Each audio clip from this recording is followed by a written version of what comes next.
త్వరగా కొన్ని విలువైన సంగతులు విందాం. నా వాయిస్ అందరికి క్లియర్గా ఉందా? చివరి వరకు ఓకే. అపోస్తుల కార్యములు 13వ అధ్యాయం. అపోస్తుల కార్యములు 13వ అధ్యాయం 22వ వచనం నుంచి చదువుదాం. తరువాత అతనిని తొలగించి, సౌలును తొలగించి దావీదును వారికి రాజుగా ఏర్పరచెను. మరియు ఆయన, నేను యెషయి కుమారుడైన దావీదును కనుగొంటిని. అతడు నా ఇష్టానుసారుడైన మనుష్యుడు. అతడు నా ఉద్దేశములన్నీ నెరవేర్చునని చెప్పి అతనిని గూర్చి సాక్ష్యం ఇచ్చెను. ఆగుతాం. అందరి దగ్గర బైబిల్ ఉన్నాయిగా. చెబుతున్న సంగతులు అలా ఉన్నవో లేదో చూస్తూ వినండి. కొన్ని గంభీరమైన సత్యాలు దావీదు గారిని గురించి రాయబడ్డాయి. ఇశ్రాయేలు దేశ చరిత్రలో దేశం 2 ముక్కలుగా విడిపోయింది. మొట్టమొదటి రాజు సౌలు కాలం తర్వాత దావీదు సింహాసనం మీదకి వస్తాడు. దావీదు సింహాసనం అయిపోయిన తర్వాత సొలొమోను సింహాసనం మీదకి వస్తాడు. సొలొమోను సింహాసనం అయిపోయిన తర్వాత దేశం 2 ముక్కలైంది. ఎందుకు? రాజకీయం ఎక్కువైపోయింది.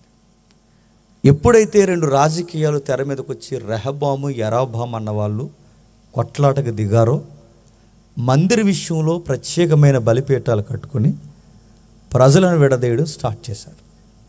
10 గోత్రాలు ఒకవైపుకు పోయాయి, 2 గోత్రాలు ఒకవైపుకి పోయాయి. ఈ 10 గోత్రాల వారిని ఏమంటారంటే ఇశ్రాయేలీలు అంటారు. ఈ 2 గోత్రాల వారిని ఏమంటారంటే యూదా గోత్రికులు అంటారు. వీళ్ళ రాజులు వీళ్ళకున్నారు, వాళ్ళ రాజులు వాళ్ళకున్నారు. అందుకే అక్కడ ఒక 21 మంది రాజులు ఉంటారు, ఇక్కడ ఒక 20 మంది రాజులు ఉంటారు. సుమారు 41 మంది రాజులు ఇశ్రాయేల్ దేశంలో పరిపాలించడానికి వస్తారు. ఏ రాజు బాగా వినండి, 2 దేశాల్లో అంటే అటు ఇజ్రాయెల్ ఇటు యూదా 2 దేశాల్లో అటు సౌత్లో కానీ నార్త్లో కానీ ఎవరైనా రాజు అయినప్పుడు దేవుడు రాజు అయిన వెంటనే ఇచ్చే స్టేట్మెంట్ ఏంటో తెలుసా? ఇతడు దావీదు లాంటోడు కాదంటాడు. మీరు రాజుల చరిత్ర మీరు చూడండి. 2 దేశ చరిత్రలు మనం చదువుతున్నప్పుడు, ఇజ్రాయెల్ దేశ చరిత్ర కానీ యూదుల చరిత్ర కానీ మనం చదువుతున్నప్పుడు, వాళ్ళు రాజు అయినప్పుడు అంటాడు ఇతడు దావీదు హృదయం అంటే హృదయం కలిగిన వాడు కాదు. అంటే ఏ రాజునైనా సరే ఎవరితో కంపేర్ చేస్తున్నాడు? దావీదు గారితో.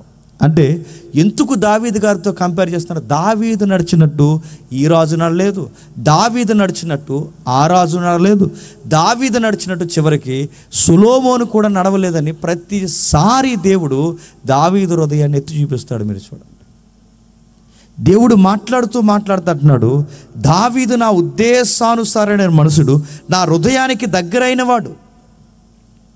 అసలు దావీదు యొక్క హృదయాన్ని గురించి ఇంత ఎలిబరేట్గా మాట్లాడుతున్నాడంటే బైబిల్ ఎక్కడైనా హృదయం కొరకు మంచిగా మాట్లాడిందా?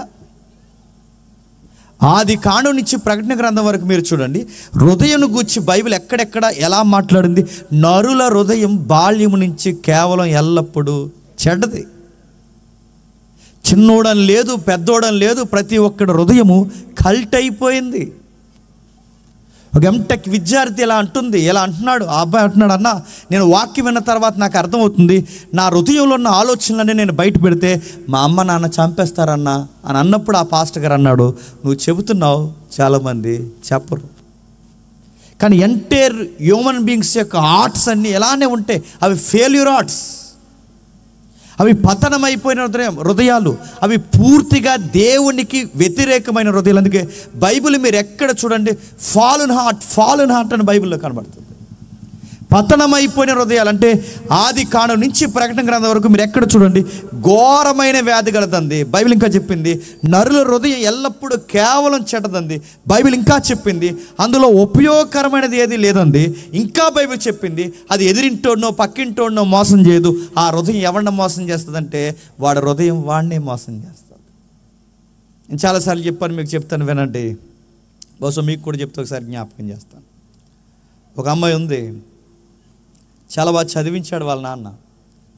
బాగా చదివిస్తున్నప్పుడు ఫైనల్ ఇయర్ అయిపోయిన తర్వాత ఈ భారతదేశం విడిచి ఈ విదేశాలకు పంపిద్దాం అనుకున్నాడు. ఈలోపు ఆ అమ్మాయి ఒక ఆటో డ్రైవర్ని ప్రేమించింది. ఎక్స్పెక్ట్ చేయలేకపోయాడు, ఎందుకంటే అదే కాలేజీలో ఆయన కూడా సీనియర్ ఫ్యాకల్టీగా పనిచేస్తున్నాడు. ఆయన అందరికీ నీతులు చెప్పే ఆయన తన కూతురు అలా చేసేసరికి తట్టుకోలేకపోయాడు. ఎక్కడో లోపల కూర్చుని ఏడుస్తున్నాడు, బాధపడుతున్నాడు. ఈలోపు ఒక క్రిస్టియన్ ప్రీచర్ అలాగే పరిచర్యలో ఉంటూనే ఈయన కూడా ఉద్యోగం చేస్తున్న ఉద్యోగస్తుడు కనుక ఆయన అడిగాడు, సార్ మీరు అందరికీ చెప్పే మీరు ఇలా బాధపడుతున్నారు ఏంటి సార్ అని అడిగితే, ఏం లేదు సార్ అంటే, మాకు చెప్పకూడదా సార్ అని అడిగాడు. అది ఏం లేదు సార్, మా అమ్మాయి ఆటో డ్రైవర్తో వెళ్ళిపోయింది సార్ అని చెప్పాడు. అదేంటి సార్ అంటే, అదే సార్ నాకు అర్థం కావట్లేదు, దాని అందం ఏంటి, దాని చదువు ఏంటి, దాని టార్గెట్స్ ఏంటి, దాన్ని నేను ఎక్కడి వరకు చదివించాలనుకుంటున్నాను, దాన్ని విదేశాల వరకు తీసుకెళ్ళి నేను చదివించాలనుకుంటున్నాను, కానీ ఒక పనికి మాలినోడితో అలా వెళ్ళిపోవడం నాకేం అర్థం కావట్లేదు సార్ అంతే. ఆయన ఎప్పుడైతే అలా అన్నాడో ఆ పాస్టర్ అలాగే మాస్టర్ ఆయన ఏమన్నాడంటే, సరే ఇంకా ఆ వయసుకి మనం ఏం చెప్పలేము, చేయాల్సిన నష్టం చేసేసింది, ఇప్పుడు ఆ అమ్మాయి వెళ్ళిపోయింది, ఇప్పుడు ఆయన తన్ని ఈ అమ్మాయిని తీసుకొచ్చి మళ్ళీ ఎవడు కళ్ళు కప్పి ఇంకోటి పెళ్లి చేస్తారు సార్, రేపు పొద్దున్న ఆడుకు కూడా తెలిసింది అనుకోండి, అటు పోతుంది ఇటు పోతుంది, ఆ పని చేసే కన్నా వాడు మీ వాదాకు సరిపోవట్లేదు కనుక మీరే వాడితో ఏదో ఒక బిజినెస్ పెట్టించి మీకు అల్లుడు తగ్గ వాదా వాడికి ఇవ్వండి. ఏమంటారంటే, అది కాదు సార్, ఆడు నాకు నచ్చలేదు, మరి ఏం చేస్తావు అమ్మాయికి నచ్చినప్పుడు అని ఆయన మోటివేషన్ చేశాడు. సరే ఇప్పుడు ఎక్కడున్నారు నాకు తెలియదు సార్ వాళ్ళంటే, సార్ ఖచ్చితంగా చూడండి వారు 3 డేస్లో ఖచ్చితంగా మీకు ఫోన్ చేస్తారు, ఎందుకంటే ఈ లేచిపోయిన ఎర్రికాయలన్నీ 3 రోజులకు ఫోన్ చేస్తాయి. 3 రోజుకి అన్నట్టుగానే ఫోన్ చేసింది, డాడీ అన్నాడు. ఆ వాయిస్ విన్న వెంటనే వాళ్ళ నాన్న చాలా బాధపడ్డాడు.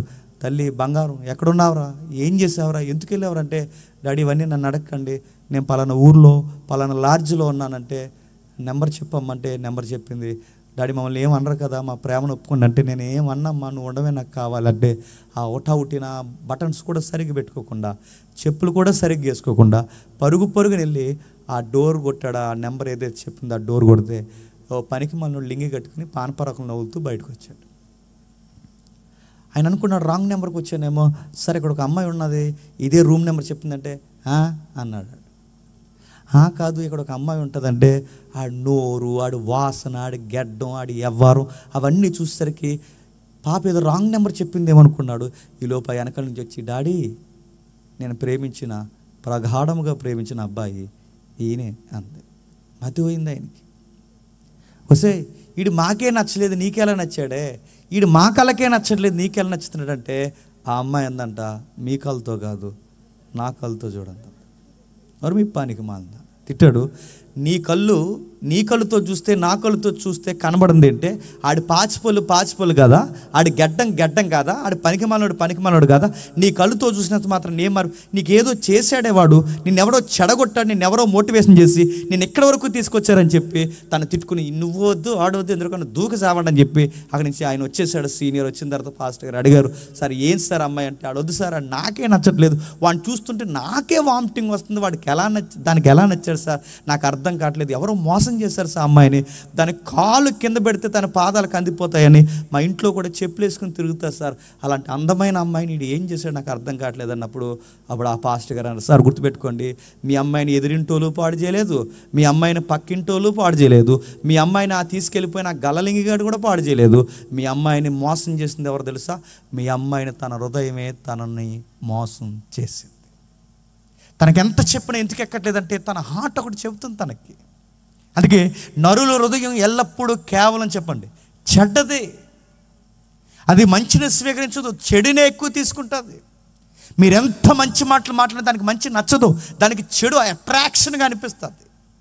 చెడ్డ మాటలు వినండి ఎంత ఆస్వాదంగా ఉంటుందో, చెడ్డ దృశ్యాలు చూడండి ఎంత ఆస్వాదంగా ఉంటుందో, చెడ్డ స్నేహాలు చేయండి హార్ట్కి ఎంత జాయ్ఫుల్గా ఉంటుందో, హార్ట్ అదే కోరుకుంటుంది.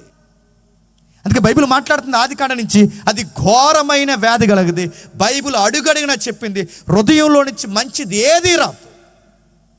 ప్రభువైన అయిన యేసుక్రీస్తు వారు ఆయన ప్రసంగం చెబుతున్నాడు, హృదయంలోంచి ఏమొస్తాయంటే దొంగతనము, వ్యభిచారము, కామకత్వము, దుర్మార్గత, నరహత్య. అరే హృదయంలోంచి వెలువరించేది, ఉత్పత్తి జరిగేది ఏంటంటే ఇలాంటి థాట్స్ అన్నీ హృదయంలో నుంచి స్టార్ట్ అవుతాయట. అలాంటి హృదయం బాగా వినండి. బైబిల్ ఆది కాండ నుంచి ప్రకటన గ్రంథం వరకు మానవ హృదయాలన్నీ ఎలాగే ఉన్నాయన్నప్పుడు దానికి క్వైట్ ఆపోజిట్ రెఫరెన్స్ ఏంటో తెలుసా? దావీదు హృదయం అలా లేదంట. అరే ఇన్ని హృదయాలు ఎలా ఉన్నాయని చెప్పిన బైబిల్ దావీదు హృదయం మాత్రం ఎలా ఉందట? నా ఉద్దేశానుసారంగా ఉందంటున్నాడు. ఆది కాండం 6వ అధ్యాయంలో బాలేదు ప్రజలు, మత్తయి సువార్తలో బాలేదు ప్రజలు, ప్రకటన గ్రంథంలో ఎక్కడా మంచి హృదయాలు ఉన్నట్టు కనబడదు. కానీ దావీదు హృదయాన్ని గురించి బైబిల్ మాత్రం అంది, నా ఇష్టానుసారుడైన మనుషుడు, నాకు నచ్చుతాడు అబ్బాయి, నాకు అబ్బాయి అంటే చాలా ఇష్టం. ఎందుకంటే తన హార్ట్ ఎప్పుడు ఎలా స్పందిస్తుందో తెలుసా? ఆ లబ్ డబ్ అని కొట్టుకున్నప్పుడు దేవుడు దేవుడు అని కొట్టుకుంటుంది. బాల్యం నుంచి తన గూర్చి ఎన్నో క్వాలిఫికేషన్స్ ఉన్నాయి అతనికి. ఆయన చూడడానికి బాగుంటాడు, తన కళ్ళు అందంగా ఉంటాయి, ఆయన గూర్చి వర్ణిస్తాడు. అక్కడ మీరు చదవండి, ఇంటికి వెళ్ళిన తర్వాత 12వ అధ్యాయం 1 సమూయేలు గ్రంథం 16వ వచనంలో, చక్కటి నేత్రం గలవాడు, ఎర్రని వాడు, చూడడానికి సుందరుడు, ఆయన చూస్తే ఎవరైనా సరే ఖచ్చితంగా నచ్చుతాడట. అంత బాగుండే అబ్బాయి. ఆయన గమనించండి, ఆయన రంగు బాగున్నా ఆయన మనసు రంగు మీద ఉండదంట. ఆయన కళ్ళు ఎంత అట్రాక్షన్గా ఉన్నా సెల్ఫీలు తీసి సోషల్ మీడియాలో పెట్టాడంట. ఆయన కళ్ళును చూసి మురిసిపోయి అందరి కళ్ళకు పేరెట్టుకుంటూ తిరగడంట. ఆయన అందంగా ఉన్నాడని చెప్పి ఇక మిగిలిన వాళ్ళు ఎవడ అందంగా లేడని, నేను పెద్ద సూపర్ మ్యాన్ని, హ్యాండ్సమ్ అని చెప్పుకోడంట. ఆ అబ్బాయి ఎంత అందంగా ఉన్నా తన హార్ట్ మాత్రం రంగు మీద ఉండదు, తన యొక్క ఐస్ మీద ఉండదు. తన హార్ట్ అంతా ఏమని కొట్టుకుంటుందంటే దేవుడు దేవుడు అని కొట్టుకుంటుందంట. అందుకే దేవుడికి నచ్చాడు. తనకు రంగున్నా తన మనసు రంగు మీద ఉండదు. తనకు అందమైన కళ్ళున్నా తన కళ్ళును చూసి మురిసిపోడు. తనకు అందమైన అందం, సుందరమైన తన దేహం ఎంత బాగున్నా తన దేహాన్ని చూసి ఎక్కడ ఎవరిని అట్రాక్షన్ చేయాలని ఎప్పుడు తనకు అలాంటి థాట్స్ ఉండవు. ఆ అబ్బాయి హృదయం ఎప్పుడు వాక్యము వాక్యము వాక్యము. దావీదులో ఇలాంటి హృదయం ఉందంటే ఉంది. దేవుడికి ఎందుకు ఇంత బాగా నచ్చేసాడు దావీదు అంటే, ఆయనకు కొంచెం సెన్సిటివ్ హార్ట్ ఎక్కువ. ఆయనకి చాలా సున్నితంగా ఆలోచిస్తాడట. ఎంత సున్నితంగా ఆలోచిస్తాడంటే, సెన్సిటివ్ అనగానే చాలామంది సైకో లక్షణమే సెన్సిటివ్ అనుకుంటున్నారు ఈ మధ్య. సైకో లక్షణాలు వేరు. సైకో లక్షణం అంటే ప్రతిదానికి కోపమించడం, ఫోటో తీయకపోతే కోపించడం, కూర వేయకపోతే కోపించడం, పీట వేయకపోతే కోపించడం, పేరు వేయకపోతే కోపించడం, ఫోటో వేయకపోతే కోపించడం, నీకు ఆనర్ చేయకపోతే నీకు ఎంత కోపం. దీన్ని సెన్సిటివ్ అంటారు, సైకో లక్షణాలు అంటారు. దీన్ని కొంతమంది మీటింగ్స్లో తెగ కోపం చేస్తారు. మీటింగ్స్లో, ఫంక్షన్లో మీరు చూసారు. ఎందుకంటే ఇప్పుడు వాళ్ళకి జరగాల్సిన గౌరవం జరగకపోతే ఇక మీటింగ్ ఎలా జరుగుతుంది మేము చూస్తూ ఉంటారు. దీన్ని సెన్సిటివ్ అంటారు. దీన్ని చెప్పండి సైకోగాళ్ళు అంటారు, గుర్తుపెట్టుకోండి. సెన్సిటివ్ అంటే, సెన్సిటివ్ హార్ట్ అంటే ఏంటో తెలుసా? సున్నితమైనదంటే తన శత్రువు కూడా బాధ కలుగుతున్నప్పుడు బాధపడతాడంట. మన వల్ల మన శత్రువు కూడా ఎంతైనా ఇంత కూడా ఎఫెక్ట్ అవడానికి వీల్లేదని బాధపడే హృదయాన్నే సున్నితమైన హృదయం అంటారు. శత్రువుకి హాని జరిగినప్పుడు గంతులేసేవాడిని సెన్సిటివ్ హార్ట్ అంటారు, సైకో హార్ట్ అంటారు వాడిని. దావీదుకి అలాంటి హృదయం ఉందంటే ఉంది. ఏమని చెప్తున్నాడు ఒకసారి 1 సమూయేలు గ్రంథం 24వ అధ్యాయం చూడండి త్వరగా. 1 సమూయేలు గ్రంథం 24వ అధ్యాయం 1-4 వచనాలు. సౌలు ఫిలిష్తీయుల తరువుట మాని దావీదు ఎన్గేది అరణ్యమందున్నాడని అతనికి వర్తమానము వచ్చెను. అప్పుడు సౌలు ఇశ్రాయేలు అందరిలో నుండి 3,000 మందిని ఏర్పరచుకొని వచ్చి కొండ మేకలకు వాసములకు శిలాపర్వతముల మీద దావీదును అతని జనులను వెదకొట్టకై బయలుదేరాను. మీకు సందర్భం తెలుసు, దావీదు గారిని తరుగుతున్నాడు. ఎప్పుడు నేను తరుగుతున్నాడో మనకు తెలుసు. ఆ పాట పాడారు ఈ ఆడవాళ్ళందరూ కలిసి. ఆ పాట ఏంటంటే దావీదుకు 10,000 సౌలుకి 1,000. దావీదుకు 10,000 సౌలుకి 1,000. ఆ పాట విన్నా కానీ మంట వచ్చేసింది ఎవరికి? సౌలు గారికి. ఎందుకంటే అది ఆయనది సెన్సిటివ్ హార్ట్ కాదు, సైకో హార్ట్. పొగిడితే ఆయన్నే పొగడాలి. ఇంకెవరినైనా పక్కనోని పొగిడితే ఆ హృదయం అదోలా మారిపోద్ది అన్నమాట. అందుకే సౌలు గారి హృదయం మంచిది కాదు. ఆయన్నే పొగడాలి, ఆయనకే పీట వేయాలి, ఆయన్నే గౌరవించాలి, ఆయన్నే రాజుగా స్వీకరించాలి. ఆయన కాదని ఎవరికైనా గౌరవిస్తే కనుక ఆయన తట్టుకోలేడు. అందుకే ఆయన మారిపోయాడు. దావీదు గారిని తరుముతున్నాడు. ఎప్పటి వరకు? చాలా సంవత్సరాలు తరిమాడు. ఆ తరుముతున్న సందర్భంలో మనకు తెలుసు, ప్రజలందరూ చూస్తుండగా దావీదుని ఎంత పరిగెట్టించాలో అంత పరిగెట్టించాడు. ఈ ఉరుకులు పరుగుల జీవితంలో ఒకరోజు ఈ సౌలు గారు ఎవరైతే ఉన్నారో వాష్రూమ్కి వెళ్ళాడు గృహలోనికి. ఆ వాష్రూమ్ గురించి బైబిల్లో సంకాని వర్తకని అని ఉంటుంది. అంటే ఆయన కాలకృత్యములకు పోయాడు, ఆ లోపలికి పోతే సరిగ్గా ఆ వాష్రూమ్కి వెళ్ళినప్పుడు ఆ వాష్రూమ్లో ఉన్నాడన్న దావీదు ఉన్నాడన్న సంగతి ఎవరికి తెలియదట? సౌలు గారికి తెలియదు. వాష్రూమ్లో దావీదు గారి యొక్క సైనికులు లేదా ఆయన ఎజెండాని ఎత్తుకున్నవారు ఎవరైతే ఉన్నారో, ఆయన కొలీగ్స్ ఎవరైతే ఉన్నారో లేదా ఆయన స్నేహితులు ఎవరైతే ఉన్నారో వాళ్ళందరూ అక్కడ ఉన్నారు. దావీదు గారు కూడా అక్కడ ఉన్నారు. అందరూ ఎంకరేజ్ చేస్తున్నాడు, ఎల్లో ఇంతకన్నా మంచి సమయం దొరకదు, ఎందుకంటే వీడు వాష్రూమ్లోకి అక్కడ వచ్చాడు, నేను తరుముతున్నవాడు నీ దేవుడు నీ చేతికి అప్పగించాడు, ఇదే తగిన సమయం, వెళ్ళి పేక్కొస్తావో ఏం కోస్తావో ఆడి మెడరిస్తావో ఏం చేస్తావో తెలియదు, దేవుడు సౌలుని నీ చేతికి అప్పగించాడు, నువ్వేం చేస్తావు చేయని వెనకాలన్న వాళ్ళందరూ ఎంకరేజ్ చేస్తే దావీదు వెళ్ళి దగ్గరికి వెళ్ళి ఆ దగ్గరికి వెళ్ళిన తర్వాత పేక్కొస్తాడనుకున్న దావీదు తన చెంగు కోసాడంట. తన చెంగును కోసి ఇలా అన్నాడట. ఆ దూరం సౌలు గారు వెళ్ళిపోయిన తర్వాత, తండ్రి సౌలా నీకో విషయం చెప్పాలి, సౌలా తండ్రి నీకో విషయం చెప్తున్నాను, పురుగు వంటి వాడిని, పనికి రాని వాడిని, పెంట వంటి వాడిని అయినా నన్ను మీరు టార్గెట్ చేసి నన్ను ఎందుకింత తరిమేస్తున్నారు, నా మీద మీకెందుకింత అసూయ, నేను కలలో కూడా మీకు హాని చేయాలనుకోలేదు అయ్యా, నేను మీ కలలో కూడా మీకు హాని చేయకూడదని అనుకోవడానికి మీకు ఒక ప్రాక్టికల్ ఎగ్జాంపుల్ చెప్పనా? మీరు సంకాని వర్తకనికి పోయినప్పుడు మీకు తెలియకుండానే నేను ఏం చేశానంటే వెనకాల క్లాత్ కట్ చేశాను. మీకు తెలియకుండానే నేను వెనకొచ్చి క్లాత్ కట్ చేశానంటే బాగా గమనించండి, మీ పేక్ కట్ చేయడం నాకు పెద్ద లెక్క ఏమి కాదు. నేను వెనకాల నీ క్లాతే కట్ చేసి నీకు తెలియకుండానంటే మేము చంపలేనా? కానీ ఈ రోజు కూడా మిమ్మల్ని ఎందుకు నేను చంపలేనో తెలుసా? మీరు ఎంతైనాను దేవుని చేత అభిషేకింపబడిన సేవకులు, రాజు, మీరు దేవుని చేత అభిషేకింపబడిన సేవకులు కనుక నేను మిమ్మల్ని ఏమీ అనలేను. మీరు ఎంత తరిమినా నేను లొంగిపోతాను. మీరు నా మీద కోపం పెంచుకుని నన్ను చంపేయాలని ఇలాంటి ఉద్దేశాలు కలిగి ఉన్నారని నేను పరిగెడుతున్నాను తప్ప, మీరు కూర్చోమంటే కూర్చుంటాను, లెగమంటే లెగుస్తాను. మీరు ఎంతైనా దేవుని చేత పిలువబడిన మొదటి అభిషక్తులు, మిమ్మల్ని ఎందుకు నేను ఏమన్నా అనగలను రాజా, మీరు ఎందుకు నా మీద పగబెట్టుకుంటున్నారని శత్రువుకి వివరణించుకుంటున్నాడు. చూడండి, తన శత్రువు చేతుల్లోకి వచ్చినా ఏమీ చేయకుండా తిరగేసి ఈయనే స్వారీ చెప్తున్నాడంటే దావీదు హార్ట్ ఎంత బాగుందో మీరు చూడండి. మనమైతే మీ టైం అయిందిరా చెప్పండి, మా టైం వచ్చిందిరా, ఈసారి చూసుకుంటారా అంటామ్మా. దావీదు అలా అండంట, నా టైం అయినా నీ టైం అయినా ఏ టైం అయినా నేను ఎవరిని ఏమీ చేయనంటాడట.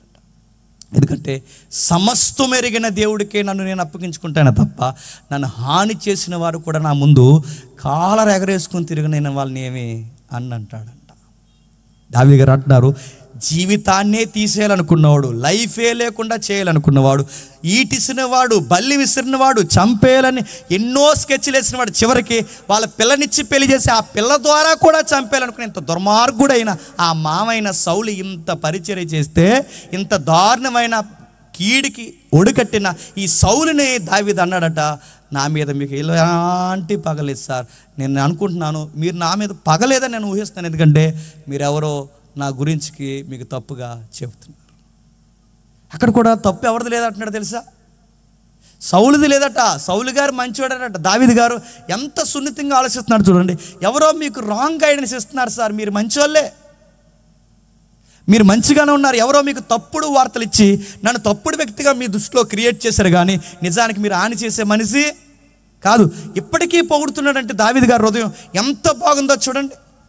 నేను అడుగుతున్నాను, దావీదు గారి హృదయం ఎంత బాగున్నప్పుడు దావీదు గారిని చూసిన దేవుడు మన హృదయాలను కూడా చూస్తాడా చూడ్డా? బైబిల్లో ఇన్ని హృదయాలు నచ్చిన దేవుడు, బైబిల్లో ఎవరి హృదయాన్ని ఒప్పుకొని దేవుడు దావీదు హృదయాన్ని ఒప్పుకొని పొగుడుతున్నాడంటే, దావీదులో ఏమి నచ్చింది అబ్బా దేవుడి కంటే? శత్రువులు బాధపడితే ఆనందపడడు, శత్రువులు బాధపడినా చెప్పండి అందుకు దావీదు నచ్చాడు. మనమైతే మనకు నచ్చిన వాళ్ళు ఎదిరింటోళ్ళ మీద పిడిగడిపోవాలనుకుంటాం. మనకు నచ్చిన వాళ్ళకి వస్తున్నప్పుడు యాక్సిడెంట్ ఏమైనా జరిగిందంటే జరుగుద్ది. మమ్మల్ని ఏమన్నారో కొన్న వీళ్ళు మన ఎన్ని మాట్లాడినారో మమ్మల్ని, అందుకే యాక్సిడెంట్ అయిపోయింది వీళ్ళకి. చర్చిలకి వెళ్ళి బైబిల్ పట్టుకుని తిరుగుతాం కానీ, గుర్తుపెట్టుకోండి, చర్చిలకి వెళ్ళి బైబిల్ పట్టుకుని తిరుగుతాం కానీ మన హార్ట్ ఎప్పుడు దేవునికి ఎలా ఉంటుందో తెలుసా? వ్యతిరేకంగానే పనిచేస్తుంది. నీ శత్రువును కూడా ప్రేమించవయ్యా అని బైబిల్ చెబితే, శత్రువులకి ఎప్పుడు హాని జరిగితే పల్లికలు ఇద్దామా అని చూస్తామా, మన ఎదురింటోళ్ళు నాశనం అయిపోతే అలాగే జరుగుతుంది ఎన్నిసార్లు మనం కబుర్లు చెప్పుకుంటాం. అందుకే చూడండి, ఇతరులకి నష్టం జరిగినప్పుడు, ఇతరులకే కష్టం వచ్చినప్పుడు, నీకు నచ్చని వారు బాధలు ఉన్నప్పుడు నువ్వు నవ్వుతున్నావంటే అది దావీదు హృదయం కాదు చెప్పండి, సౌలు హృదయం. అది నీ ఎదురింటోళ్ళు పాడవుతున్నప్పుడు అది చూసి నువ్వు నవ్వుతున్నావంటే అది దావీదు దేవుడు ఇష్టపడే హృదయం కాదు, అది సాతాను హృదయం. అది దావీదు ఎందుకు దేవుడికి నచ్చాడంటే ఎవరో పాడైపోవాలని కోరుకోడు, ఎంతో కొంత యెహోవా నామంలో అందరూ బాగుండాలనే కోరుకుంటాడు. తను చంపాలనుకున్నవాడు కూడా తన మీదకి ఎగేసుకుని వస్తున్నప్పుడు తప్పు చేసిన వెంటనే దావీదు వెంటనే తీసుకుని తనకున్న పవర్ని బట్టి సౌలుని చంపొచ్చు. ఎందుకు చెప్పినా గొలియాతును కొట్టినోడు సౌలుని కొట్టడం పెద్ద లెక్కేమి కానీ కొట్టడు ఆయన.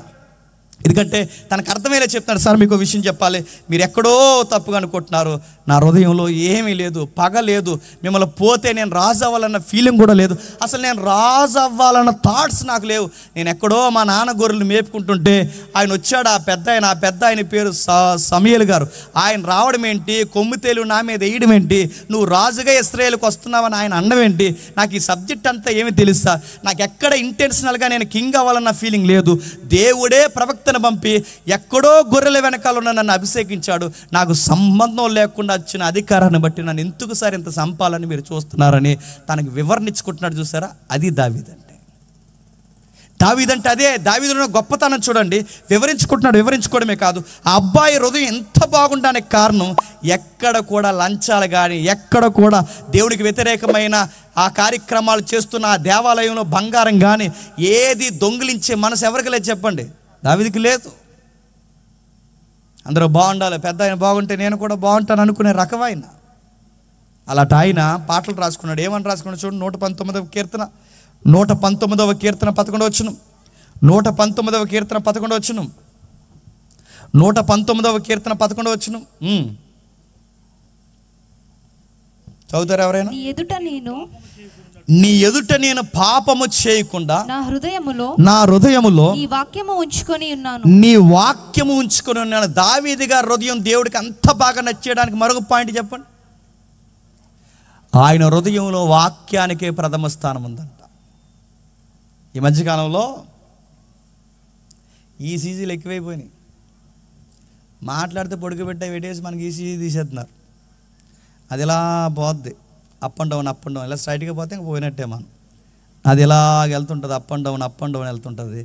మీరు గమనించండి, ఈసీజీలో జరగని గొప్పతనం ఏంటి చెప్పిన, ఈసీజీ తీసినప్పుడు హృదయం ఎలా స్పందిస్తుందో ఆ మిషన్ చెప్పిందే తప్ప హృదయంలో ఏముందో ఆ మిషన్ చెప్తూ అక్కడ ఉంటాడు చెప్పండి. భూమి మీద కాపురాలు ఉండవు, పాయ చెప్పండి, స్నేహాలు ఉండవు, సంఘాలు ఉండవు, ఏముండవు, అన్నీ పోతాయి. ఎందుకు చెప్పినా ఎవడు హృదయం ఏముందో అందులో గ్రాఫ్లో వచ్చేస్తుంది అనుకోండి. ఎదవి ఎలా ఆలోచిస్తున్నాడు అని ఒక గ్రాఫ్ తీసుకున్నాడు, అన్ని జిరాక్స్లే అందరికీ. ఇలా వచ్చినట్టు ఈడేంటి ఎలా ఉన్నాడని అంత జిరాక్స్లో వచ్చేస్తుంది అనుకోండి. అందుకే దేవుడు బాగా వినండి, మానవ హృదయాల్ని మానవులు ఎరుగుతారు లేదా కానీ సమస్త హృదయాల్ని ఎరిగిన వారు ఎవరు చెప్పండి? దేవుడు. అందుకే అందరి హృదయాలను చూశాడు దేవుడు. దావీదు హృదయాన్ని చూశాడు. దావీదు హృదయంలో ఏముంది? దావీదు హృదయంలో వాక్యం ప్రథమ స్థానం ఉందంట. ఆ వాక్యం తర్వాతే ఏదైనా. మనకి వాక్యాలు తప్ప అన్నీ ప్రథమ స్థానాలే. మనకి దేవుడు తప్ప అన్ని ప్రథమ స్థానాలు. గుర్తుపెట్టుకోండి, దేవుడు మన బ్లెస్ చేయాలన్నా, దేవుడు మనల్ని రోజు రోజుకి అభివృద్ధికరమైన కార్యాలు చేయాలన్నా దానికి సూత్రం ఒకటే. ఆ చిన్న సూత్రం గుర్తుపెట్టుకోండి, దేవుడికి ఇవ్వాల్సిన ప్లేస్ దేవుడికి ఇచ్చేయండి. మీ హృదయంలో వాక్యానికి ఇవ్వాల్సిన స్థానం వాక్యానికి ఇచ్చేయండి. ఈ రెండిటికి మీరు స్థానం ఎప్పుడైతే ఇస్తారో మీరు చేసిన ప్రతి పనిని దేవుడు ఫలభరితంగా మారుస్తాడు. కేంద్ర స్థానం ఆయనకి ఇవ్వండి. దావీదు గారిని దేవుడు ఎందుకు అంత బాగా ఇష్టపడ్డాడు? ఆయన హృదయంలో కేవలం ఆయన గుండె ఎవరి కోసం కొట్టుకుంటే దేవుడు దేవుడు అని కొట్టుకుంటుందట. మీరు 100 ప్రసంగాలు వినండి, ఆ 100 ప్రసంగాలు విన్న తర్వాత కూడా మన హృదయం దేవుడు దేవుడు అని కొట్టుకోకపోతే నీ హృదయం చాలా తేడాగా ఉంది. నువ్వు 100 ప్రసంగాలు వినడం కాదు, 365 రోజుల్లో చర్చికి ఇన్నిసార్లు పోయినా ఇంకా నువ్వు కీడు చేస్తున్నప్పుడు నీ హృదయం ఆనందిస్తుందంటే, ఆ హృదయంలో దేవుడు లేకుండా ఎదుటోళ్ళకి కీడు జరుగుతున్నప్పుడు ఆనందిస్తుందంటే నీ హృదయంలో ఏమి లేదు చెప్పు? వాక్యం లేదు. హృదయంలో వాక్యం ఉన్నవాడు కీడు చూసి సంతోషపడ్డు, హృదయంలో వాక్యం ఉన్నవాడు ఇతరుల నాశనాన్ని కోరుకోడు. హృదయంలో వాక్యం ఉన్నవాడు అందరూ బాగుండాలని చూస్తారు. ఇప్పుడు చెప్పండి, నీ హృదయంలో వాక్యం ఉంటే అందరూ బాగుండాలని చూడాలి, కానీ నీ హృదయంలో వాక్యం లేదని గుర్తేంటి చెప్పినా, ఒకడు పాడవుతే నవ్వుతున్నావంటే నీ హృదయంలో వాక్యం లేదు. మరి ఏముంది? అసూయ ఉంది, పగుంది, ప్రతీకారం ఉంది. నీ హృదయంలో ఏముందో తెలుసా? ఇతరులు బాగుండకూడదు, నేను మాత్రమే బాగుండాలన్నా ఒక సెల్ఫ్ నీలో ఎప్పుడు నడుస్తుంది. దావీదుకి అలా లేదట. దావీదు హృదయంలో వాక్యం ఉంది కనుకే శత్రువు కూడా బాగుండాలని చూస్తున్నాడు. అందుకే దేవుడు రాను రాను ప్రజలతో మాట్లాడుతూ యెహెజ్కేలు గ్రంథం వచ్చేసరికి ఇలా అంటాడు. ఆ 11:9 ఆ 11:9 ఏమంటారో తెలుసా? ఈ మానవుల యొక్క వైఖరి మారాలంటే సూత్రం ఒకటి, ఈ రాతి గుండెని తీసి చెప్పండి మాంసం గుండె ఇవ్వాల్సిందే. అందరికీ మొండు హృదయాలు, జాలి లేదు, దయ లేదు, కరుణ లేదు, ప్రేమ లేదు, అర్థం చేసుకునే తత్వం లేదు. ఎవరి స్వార్థానికి వారు ఆలోచిస్తారు. ఇలా ఆలోచించే హృదయాలు, ఈ రాతి హృదయాలు పోయి మాంసపు హృదయం వస్తే కానీ ఇలా బాగుపడరు. దావీదు హృదయం ఎంత సున్నితంగా ఉందో చూడండి. సౌలు ఎంత తరిమినా, ఎంత ఇబ్బంది పెట్టినా, తను ఎంతగా లేకుండా చేయాలనుకున్నా ఆ దావీదు గారు అన్నారట, సార్ మీరు నన్ను ఏమైనా చేయండి కానీ నేను మాత్రం మిమ్మల్ని ఏమీ చేయను సార్. ఒకరోజు దావీదు గారి జీవితంలో మరొక విషయం జరుగుతుంది. దావీదు గారి హృదయం ఎంత బాగా పనిచేస్తుందంటే, ఈ గొలియాతు గడ ఫైట్ జరుగుతున్న సీన్ మీకు గుర్తుందిగా. ఆ టైంలో ఈ సీనియర్ సైనికులు ఎవరైతే ఉన్నారో వీళ్ళు మాత్రం ఊళ్ళో ఏదో బిల్డప్లు ఇచ్చేసి మాత్రం యుద్ధానికి వెళ్తామని చెప్పారు. యుద్ధం లేదు, పాడీలు అందరూ గుడారంలోకి దూరించి 3 పూటలు తింటున్నారు. ఆడేమో సవాల్ చేస్తున్నాడు. సవాల్ చేస్తే ఎవడో బయటకు రాడు, ఎందుకంటే బయటకు వస్తే ఇంకెవడో లోనికి వెళ్ళడు. ఆడ అంత ఎత్తున్నాడు. అందరూ బయటకు వచ్చి రకరకాల సవాల్ చేస్తున్నారు. ఈ సవాలు పనికిమాల సవాల్ చేసి చేసి చేసి అందరూ అంటున్నారు. ఆ చేస్తున్నప్పుడు ఆ పనికిమాల సవాల్కి ఎవడో ఎదుర్కోవట్లేదు, ఎందుకంటే ఆయన చూస్తేనే పగలే జ్వరం వచ్చేస్తుంది. ఆడ అలా ఉన్నాడు. ఆడ తలకాయ చూస్తే అది ఏనుగు తలగా ఉంది, ఆ భుజాలు ఇవన్నీ. ఇలా టైంలో చూడండి, ఎవరి హృదయాలు కూడా ధైర్యంలో ఉన్నారా? ఇంక్లూడింగ్ కింగ్ కూడా ఏమైపోయాడు చెప్పండి.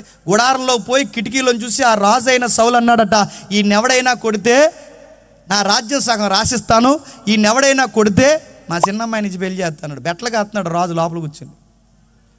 రాజు హృదయం ధైర్యం లేదు, సైనికుల హృదయం ధైర్యం లేదు, అసలు సైన్యాధిపతులకు కూడా ధైర్యం లేని టైంలో ఒక నూగు మీసాలు వేసుకుని రింగుల తలేసుకుని అక్కడికి వచ్చిన 10th క్లాస్ వయసు ఉన్న ఒక 16 ఏళ్ళ కుర్రోడు ఏమన్నా తెలుసా? మీ హార్ట్ని డిస్టర్బెన్స్ చేయొద్దు అన్నాడు. స్ట్రాంగ్గా నిలబడమన్నాడు. ఏమన్నా తెలుసా?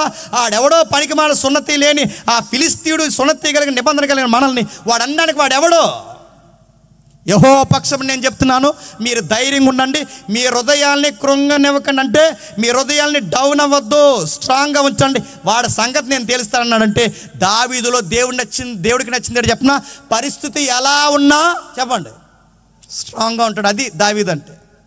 పరిస్థితి ఎలా ఉన్నా, మనకి ఏదన్నా జ్వరం వచ్చిందంటే చాలు 2 మోసం చేయిపోతాయి. మనకి కరోనా లక్షణాల్లో ఉన్నాయేంటి, లా ఉన్నాయేటంట్లోకి ఇంకా ఊపిరిపోద్దు మనకి సాగు.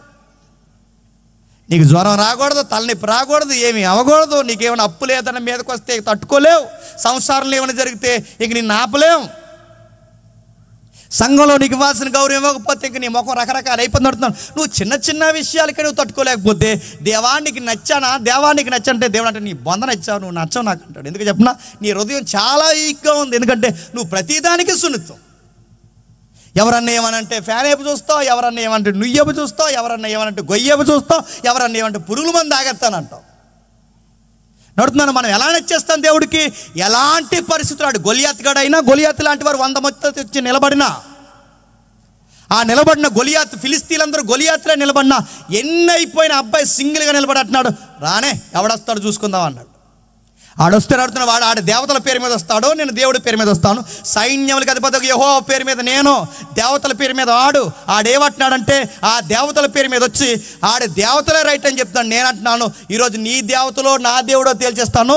నిన్ను కొట్టి నీ తల ఇసిరి, నీ తల ఆకాశ పక్షులకి నీ దేహాన్ని విసిరేసి ఇశ్రాయేలు దేవుడే దేవుడని నేను ప్రూవ్ చేస్తాను. ఈరోజు నీకు నాకు యుద్ధం కాదు, దేశానికి యుద్ధం కాదు. ఈ యుద్ధం ఏంటో తెలుసా? ఇది డివోషనల్ వార్ రా అన్నాడు. ఆయన యొక్క మాట తీరు, ఆయన యొక్క గంభీరత, దావీదు గారు నిలబడి తీసుకున్న ఆ యొక్క విధి విధానాలు, ఆ స్టాండింగ్ చూసేసరికి అప్పుడు వరకు పిరుకోలుగా ఉన్న వాళ్ళందరూ ఒకేసారి ఏమయ్యారు చెప్పండి? ధైర్యం వచ్చింది. అందుకు దావీదు నచ్చాడు. గుర్తుపెట్టుకో, దావీదు ఎందుకు నచ్చుతాడు తెలుసా? 1, ఇతరులకి కూడా బాగుండాలని చూస్తాడు. 2, ఆయన శత్రువులు అంటే యెహోవాకి శత్రువులుగా ఉన్న విషయంలో దేవుని నామము డౌన్ అవుతుందన్నప్పుడు పరిస్థితులు ఎలా ఉన్నా సరే రింగులో ధైర్యంగా నిలబడతాడు. అందుకు దావీదు నచ్చాడు. నువ్వు పిల్లి కలిపోతావు, కుక్క కలిపోతావు, బొద్దింక కలిపోతావు, బల్లి కలిపోతావు, చీకటికి భయపడిపోతావు, ఇంకా చెప్పండి నాకు గుర్తు రావట్లేదు. నీకు అన్నీ భయాలే, కానీ నువ్వు పైకి వచ్చావంటావు దావీదుని దీవించిన దేవా చెప్పండి. నువ్వు దావీదులో ఉండు, దీవిస్తాడు. ఎన్ని జరిగినా, ఏమైపోయినా, ఎవరు విడిచి వెళ్ళిపోయినా, అసలు పరిస్థితులు సముద్రం అంత ఎత్తైన కెరటాల్లో ఎగిసి అది రొమ్ముల మీద పెలపెలమని కొట్టినా, ఏమైనా అలా నిలబడు. అప్పుడు నచ్చుతావు ఆయనకి. నువ్వు ఎక్కడ నిలబడతావు? నీ కాళ్ళు నిలబడవు, చేతులు నిలబడవు. ఏమైనా శ్రమ వస్తే ఎమ్మెల్యే గారి దగ్గర పోతావు, ఏమైనా శ్రమ వస్తే పంచాయతీ ప్రెసిడెంట్ దగ్గర పోతావు. లాస్ట్లో సిగ్గు లేకుండా అప్పుడు వస్తావు, పాస్టర్ గారి దగ్గరికి వచ్చి, దేవుడి దగ్గరికి వచ్చి ప్రార్థన చేస్తావు. దేవా ఇంక నువ్వే ఉన్నావు, నన్ను జ్ఞాపకం చేసుకో అంటే దేవుడు ఇలా అండగానే నేను అంటున్నాను, పోరా ఎదవారాలు ఇంకా అవుతున్నా. అన్నీ తిరిగి వచ్చి అప్పుడు అంటాడు దేవుడి దగ్గరికి వచ్చి, దేవా నా సంపూర్ణంగా నిన్ను అప్పగించుకోడు. నువ్వు సంపూర్ణంగా ఏం అప్పగించలేవు, తిరిగి వచ్చావు వేసిలాగా. తిరిగి వచ్చి అప్పుడు ప్రార్థన చేయబట్టున్నావు. తిరిగి వచ్చి దేవా నన్ను చేర్చుకోపడబట్టే. ఏం చేర్చుకో? నీ హార్ట్ ఏది?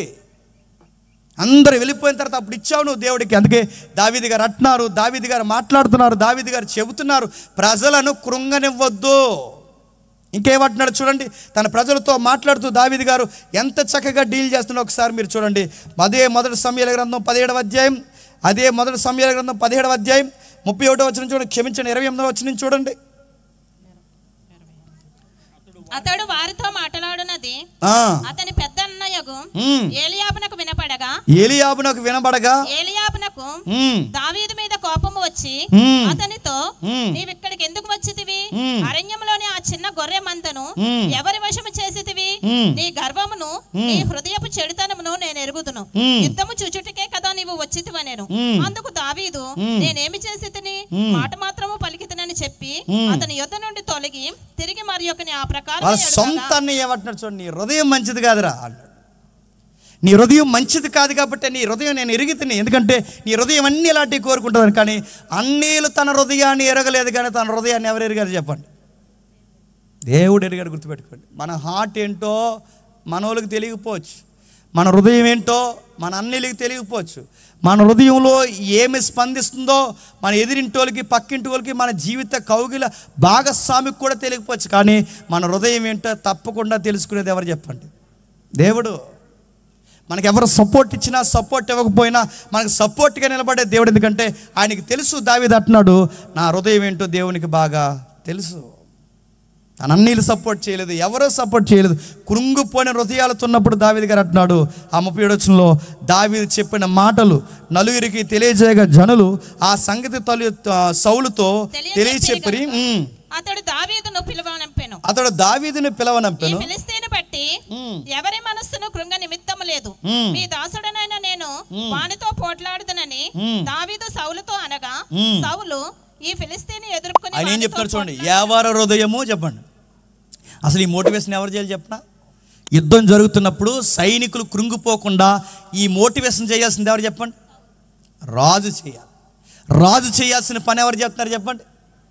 సామాన్యుడు ఒక యువకుడు చేస్తాడు. అంటే రాజు చేయాల్సిన పని సామాన్యుడు చేస్తున్నాడంటే ఈ అబ్బాయికి ఎలాంటి లక్షణాలు ఉన్నాయి చెప్పండి?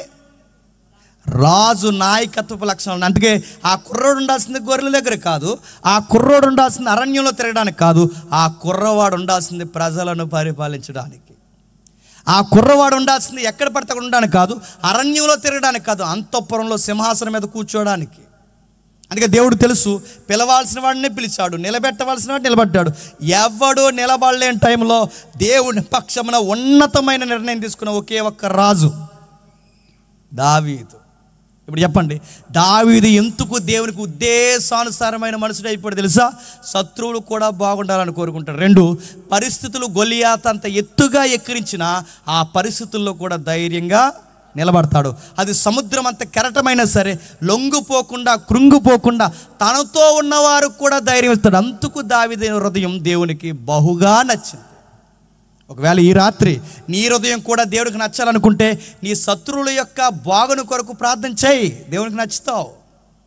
నీ శత్రువులు కూడా బాగుండాలని ప్రార్థన చేయి, దేవుడు మేలుకరంగా నిన్ను మార్చుకుంటాడు. పరిస్థితులు ఎలా ఉన్నా, అయిన వారే కాని వారిగా మాట్లాడినా, చివరికి నిందలేసినా, ఏం జరిగినా అలాంటి టైంలో కూడా ధైర్యంగా నిలబడు.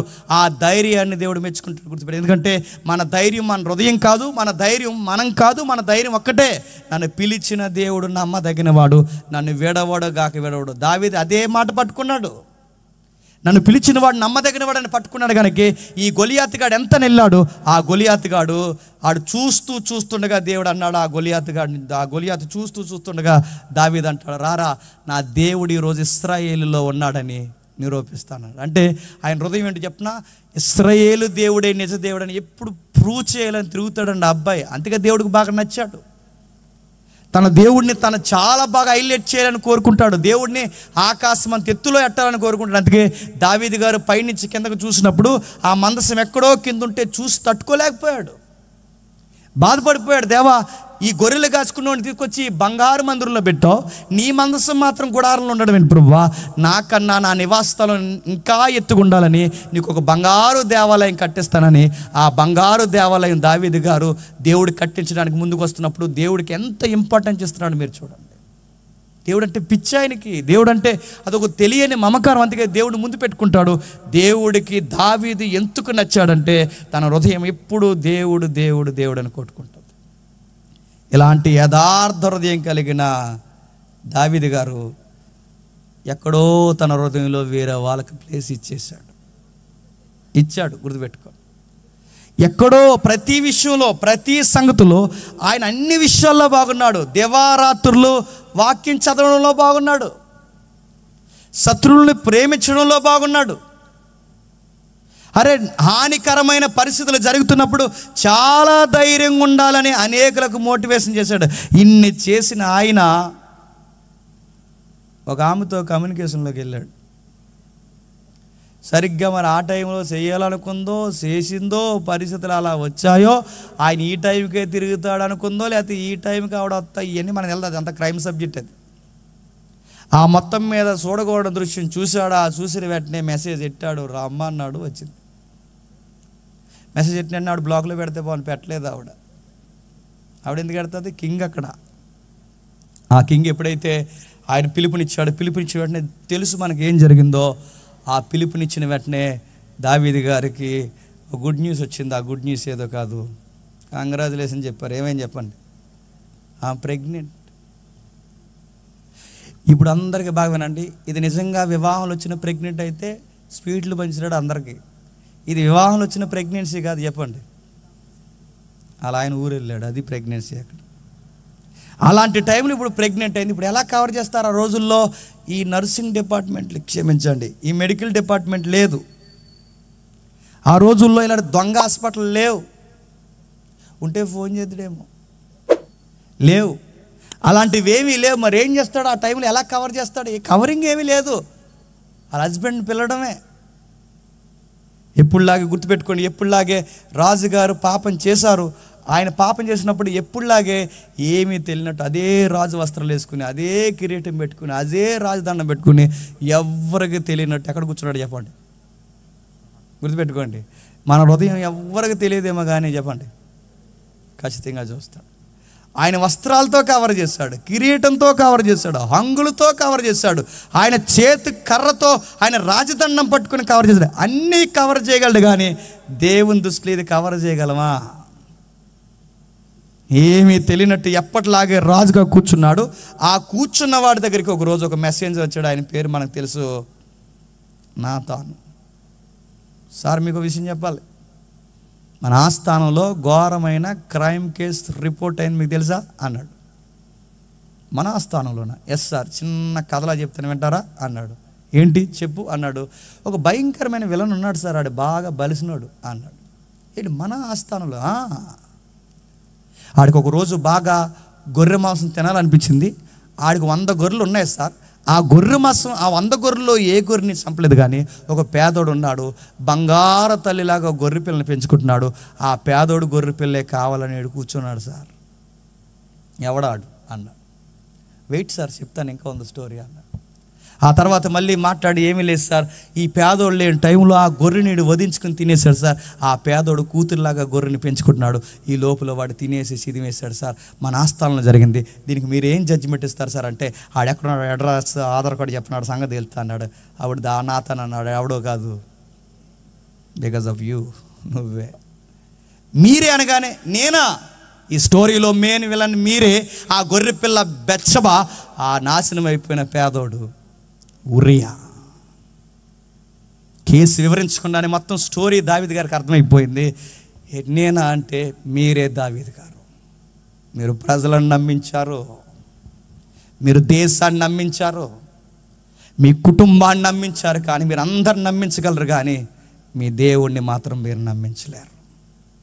హృదయ రహస్యాలు ఎరిగిన వాడు ఖచ్చితంగా లెక్క జమా చేయమని అడుగుతాడు. ఎందుకంటే హృదయాలు సృష్టించిన వాడికి ఎవడ హృదయంలో ఏముందో ఆయనకి బాగుగా తెలుసు.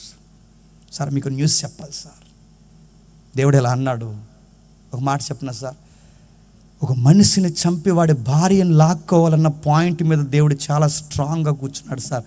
ఇది క్షమించడానికి దేవుడు అస్సలు ఇష్టపడలేదు అన్నాడు. ఒక నరహత్య చేసి నీకు నిజంగానే కావాలనుకుంటే దావీదు నాతో మాట్లాడాల్సింది, సీన్ వేరేగా ఉన్నావు. నువ్వు అలా అడగకుండా నువ్వేం చేస్తావు, ఒక మనుషుని చంపేసి వాడు అల్లారి ముద్దుగా పెంచుకుంటే తన భార్యను ఎలా లాక్కోవాలను, వాడి సంసారాన్ని ఎలా చిదిమేయాలనుకున్నావు. దావీదుకి ఎప్పుడైతే ఈ స్టోరీ చెప్పాడో దావీదు గారు వెంటనే ఏమైపోయాడు చెప్పండి, ఎప్పటిలాగే సింహాసనం మీద కూర్చున్న దావీదు గారు, ఏంటి నా మీద మీరు నేరస్థాపన చేస్తున్నారు, వెంటనే మేకపోతు గాంభీర్యం చూపించి ఇక్కడి నుంచి నా ఆస్థానం నుంచి వెళ్ళిపోడు, ఎవరక్కడ పంపించండి అన్నాడా. సింహాసనం దిగిపోయాడు, బట్టలు చింపుకున్నాడు. తన పాపాన్ని రాజరికంలో ప్రజలందరూ చూస్తుండగా, మంత్రులందరూ చూస్తుండగా తప్పక ఒప్పుకొని దేవుని ఎదుట తన చెంపలు వేసుకుంటున్నాడు. చూడండి, దావీదులో ఉన్న గొప్ప హృదయం ఏంటి చెప్పనా, దావీదులో ఉన్న మరో గొప్ప హృదయం.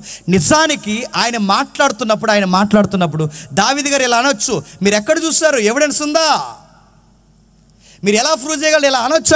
ఆయన ఏమనలేదు, ఆయన ఒప్పుకుంటున్నాడు. చూడండి, ప్రజలందరూ చేస్తుందా, ఇప్పుడు ఈ పాపాన్ని ఒప్పుకుంటే ఇప్పుడు ప్రజలు నన్ను ఏమనుకుంటారు అనుకోలేదు. ప్రజలు ఏమనుకున్నా ఏమనుకోకపోయినా, ఇన్ని రోజులు ఇలాంటోడా మనకు రాజు, ఇన్ని రోజులు ఈడ మనకు నాయకుడు, ఇన్ని రోజులు ఎలాంటోడినా మనం రాజుగా స్వీకరించిందని వాళ్ళందరూ రాస్తారోకులు చేస్తే, నువ్వు అర్జెంటుగా సింహాసనం దిగిపో, ఈ పేదోడి జీవితాన్ని ఇలా చేసావంటే రేపు పొద్దున ఎన్ని కొంపలు ముంచుతావో, నీవు మాకు రాజు వెంటని అంటే, ఇప్పుడు పాపాన్ని ఒప్పుకుంటూ ఒకేసారి పబ్లిక్ తిరగబడితే ఇన్ని ప్రశ్నలు దావీదుకు వచ్చుండవా చెప్పండి.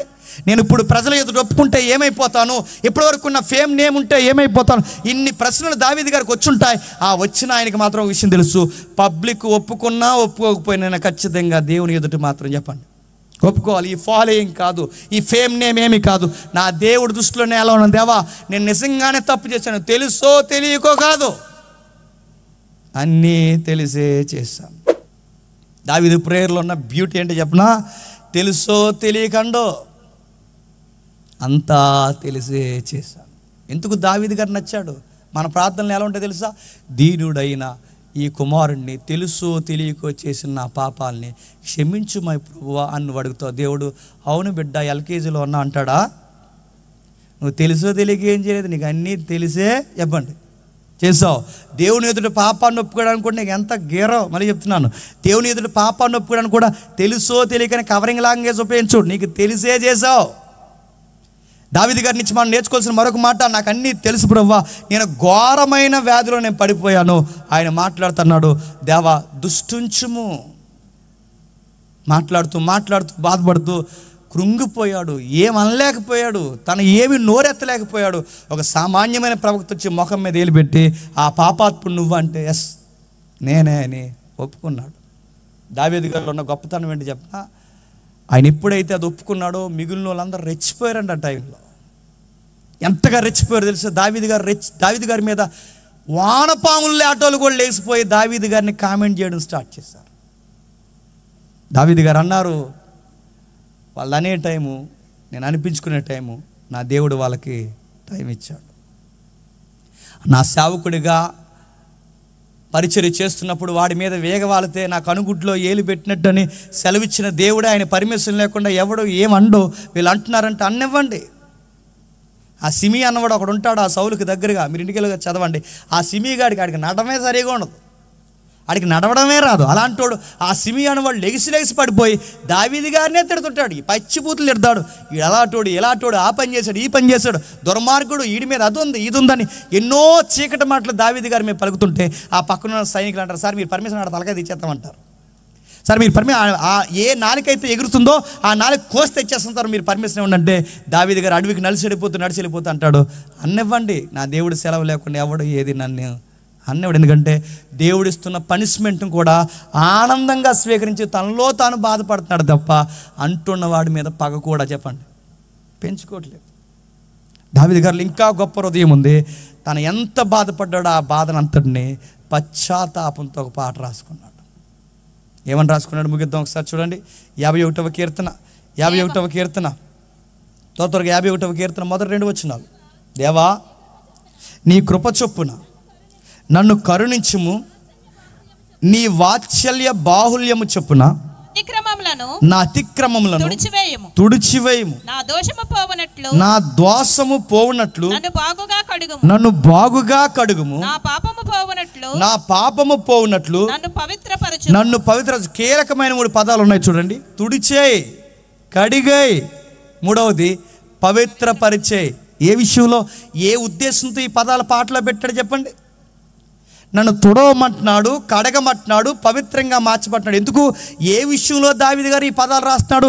ఉరియా రక్తపు మరకలు నా జీవితానికి అంటుకున్నాయి ప్రభువా, నన్ను కడిగాయి. అది ప్రార్థన. అక్కడ ఆ 51వ కీర్తనలో ఆ ప్రార్థనా పాట ఎందుకు రాస్తున్నాడు తెలుసా? ఆ అమాయకుడు రక్తం నాకు అంటుకుంది, నాకు తెలుసు. వాడు మరణపు ఉత్తరాన్ని వాడి చేతికి ఇచ్చి అమాయకుడిని చంపేసిన ఆ రక్తం నాకు అంటుకుంది ప్రభువా. పలుమార్లు నేను చేసిన తప్పుని వాడి మీద గెంటేద్దామని పలుమార్లు ప్లాన్ చేశాను, కానీ నా ప్లాన్ వర్కౌట్ అవ్వకపోయేసరికి వాడిని చంపేశాను ప్రభువా. నాకు తెలుసు ఆ రక్తం నాకు అంటుకుంది, నేను బతిమాలు కొట్టినాను, దయచేసి నన్ను కడిగే, నన్ను పవిత్రపరిచేయి, నన్ను తుడిచేయి. దావీదు మరలా మాట్లాడుతున్నాడు. దేవా, నేను మలినమైపోయాను, మురికైపోయాను, నేను పూర్తిగా కలుషితమైపోయాను. దేవా, నీ ఎదుట నిలబడ్డానికి కూడా అర్హత లేనంత దూరం నేను జరిగిపోయాను. నాకు తెలుసు ప్రభువా, నీ దృష్టికి నేను అపవిత్రమైన మనుషుడిగా మారిపోయాను.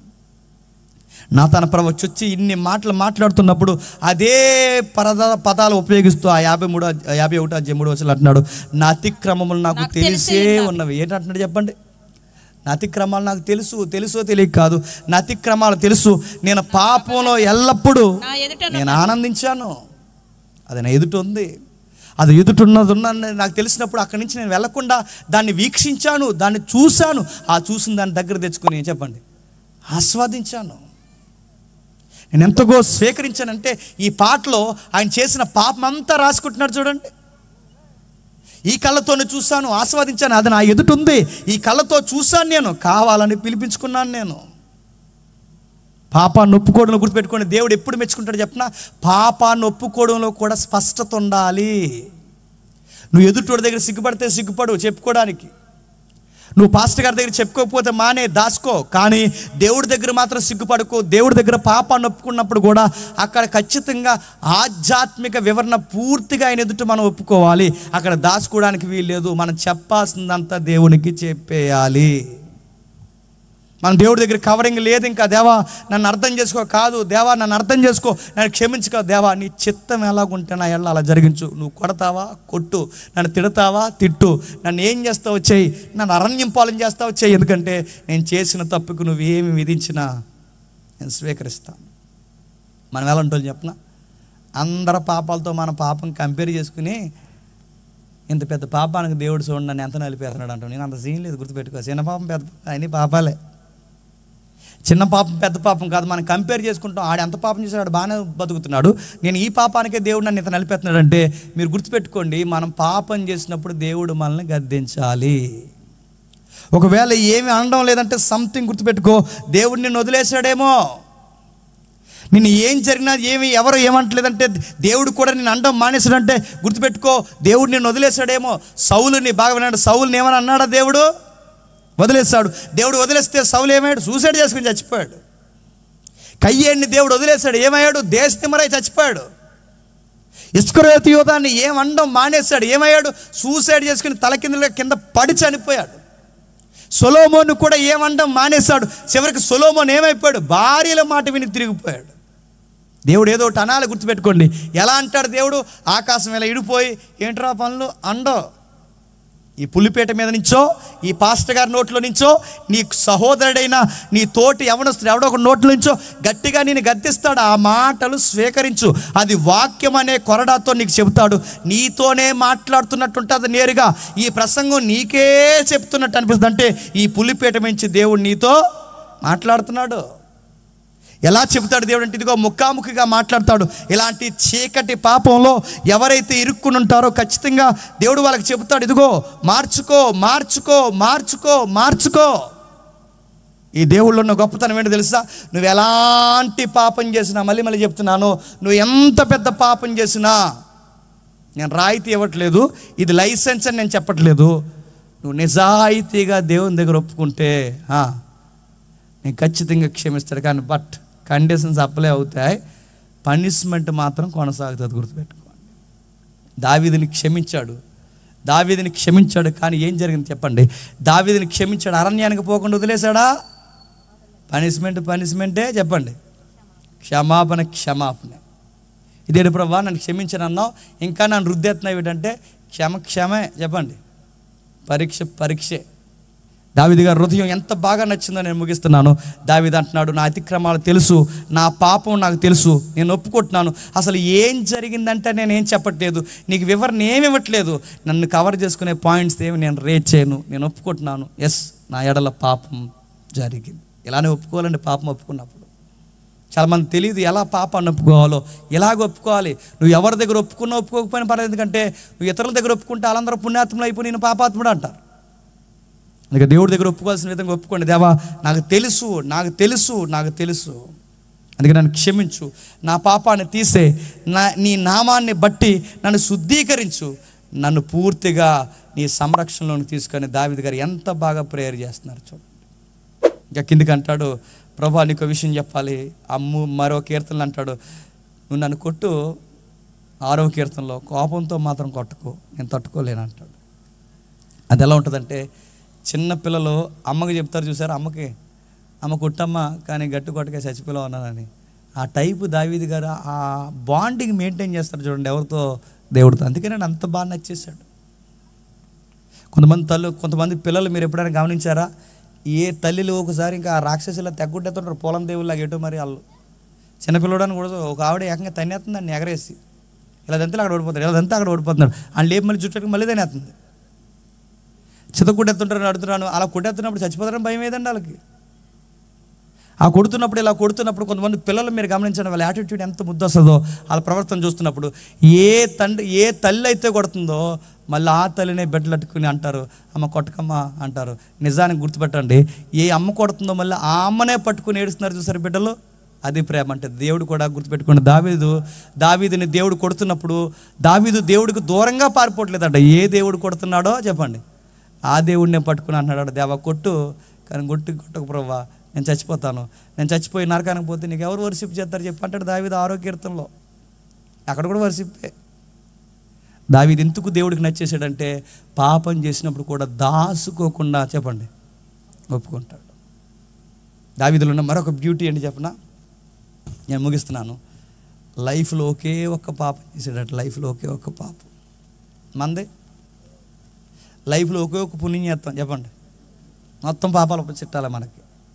జీవితంలో ఒకే ఒక్క తప్పు చేశాడు. కానీ దావీదు గారు జీవితంలో ఒకే ఒక్క తప్పు, మన జీవితం అంతా తప్పులే. తెల్లారితే తప్పులు, నిద్రపోయేవరకు తప్పులు, రాత్రి పగలు అన్ని తప్పుడు తలకడ జీవితాలు ఉంటాయి. కానీ దావీదు గారు చూడండి, జీవితంలో ఒకే ఒక తప్పు చేశాడు, మళ్ళీ ఆ తప్పుని చెప్పండి రిపీట్ చేయలేదు.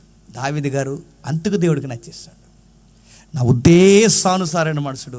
దావీదు హృదయం నాకు బాగా నచ్చిందని ప్రతి రాజుని దావీదు ఎందుకు కంపేర్ చేశాడు తెలుసా? ఇలాంటి వ్యక్తులు రాజులు కొంటే ప్రజలు చెప్పండి బాగుంటారు.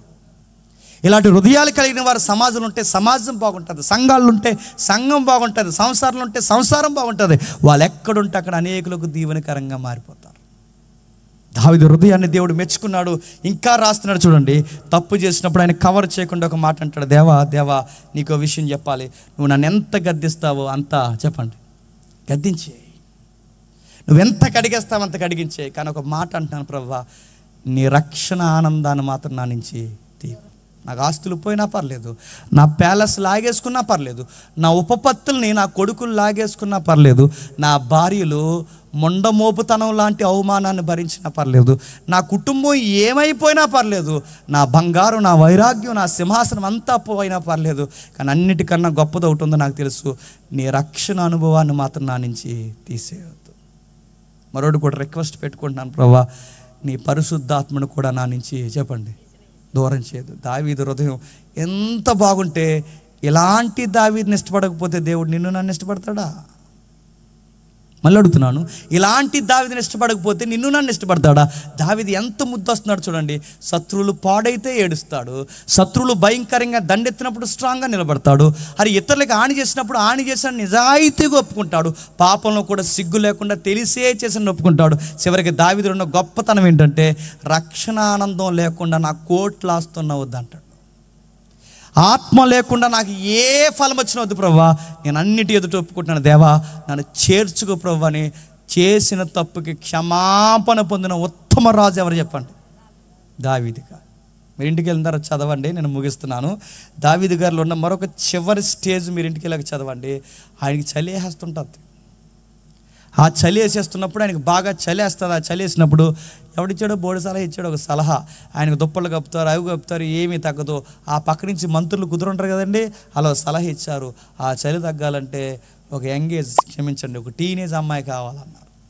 టీనేజ్ అమ్మాయి ఎందుకు సార్ అంటే దావీదుని అలా గట్టిగా హగ్ చేసుకుని పట్టుకుంటే హగ్కి ఈట వచ్చేస్తుంది, ఇక మొత్తానికి ఆయనకి సలహా ఇదని చెప్పారు. ఇలాంటి సలహాలు ఎందుకు ఇచ్చారు నాకు అర్థమవుతుంది. ఆ సలహా ఇచ్చి మొత్తం మీద దేశం అంతా తిరిగి ఒక ఉత్తమ అమ్మాయిని తీసుకొచ్చారు. ఆ అమ్మాయిని తీసుకొచ్చి దావీదు కౌగుల్లో పెడితే అక్కడ రాయబడిన మాట ఏంటో తెలుసా? తన ఆ విధంగా ముట్టుకోలేదంట.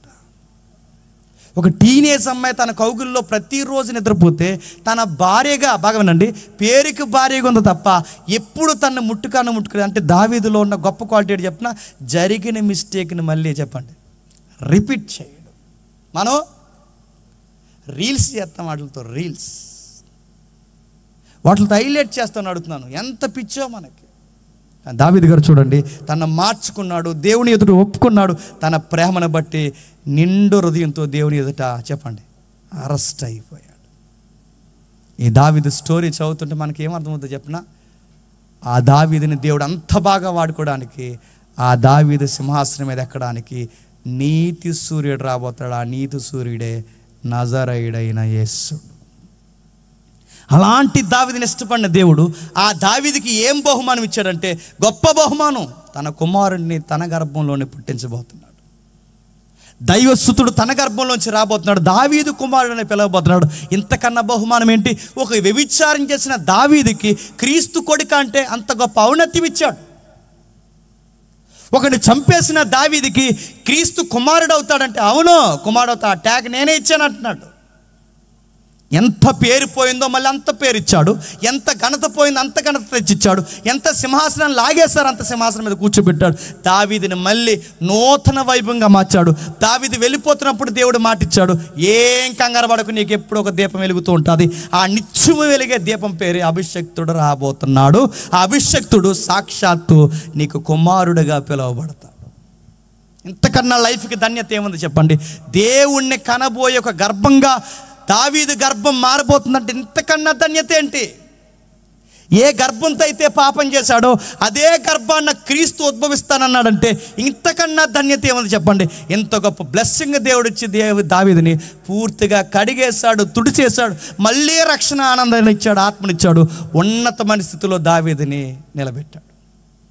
ఇప్పుడు చెప్పండి, దావీదు దేవుడికి ఎంత బాగా నచ్చాడంటే ఇన్ని క్వాలిటీస్, ఇన్ని విలువలు, ఇన్ని ఎథిక్స్ దావీదుకు ఉన్నాయి గనకే దేవుడికి నచ్చాడు. మనం ఎందుకు నచ్చట్లేదంటే లోపల దరిద్రం, కుల్లి, అసూయ. ఇంకా చెప్పండి, ఎదుటోడు సొక్క వేసుకుంటే ఏడుస్తాం, ఎదుటోడు ఇల్లు కట్టుకుంటే ఏడుస్తాం, ఎదుటోడు బాగా తింటే ఏడుస్తాం, ఎదుటోడు కారు కొనుక్కుంటే ఏడుస్తాం, ఎదుటోడు బాగుంటే ఏడుస్తాం. అన్ని దరిద్రం అంతా లోపల పెట్టుకుని నాకు ఏ కార్యాలు చేయవేటి ప్రభు అంటే నువ్వు చాలా కార్యాలు చేస్తున్నావు లోపల.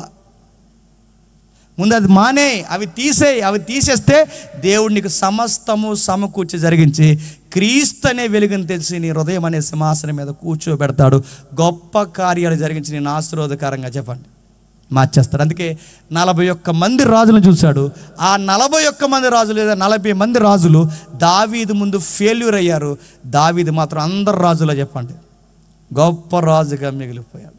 ఈరోజు కూడా దావీదుని ఇష్టపడిన దేవుడు నిన్ను నన్ను కూడా ఇష్టపడతాడంటే ఖచ్చితంగా చెప్పండి ఇష్టపడతాడు. ఈ రోజుకి మించిపోయింది ఏం లేదు. ఈ రాత్రి వరకు కూడా ఏ పాపాన్ని కొనసాగించొచ్చావో నాకు తెలియదు. ఈ రాత్రి వరకు కూడా ఏ చీకటి బంధాలు నీ జీవితంలో ఉన్నాయో నాకు తెలియదు. ఈ రాత్రి వరకు కూడా దేవునికి ఏవి వ్యతిరేకమైన పనులు చేసి వచ్చావో నాకు తెలియదు. ఎన్ని జరిగినా ఒక మాట గుర్తుపెట్టుకో, ఈ రాత్రి దేవుని ఎదురు యథార్థం ఒప్పుకో. దావీదుని కౌగుల్లోకి లాక్కున్న దేవుడు నిన్ను కూడా తన కౌగుల్లోనికి తీసుకుంటాడు.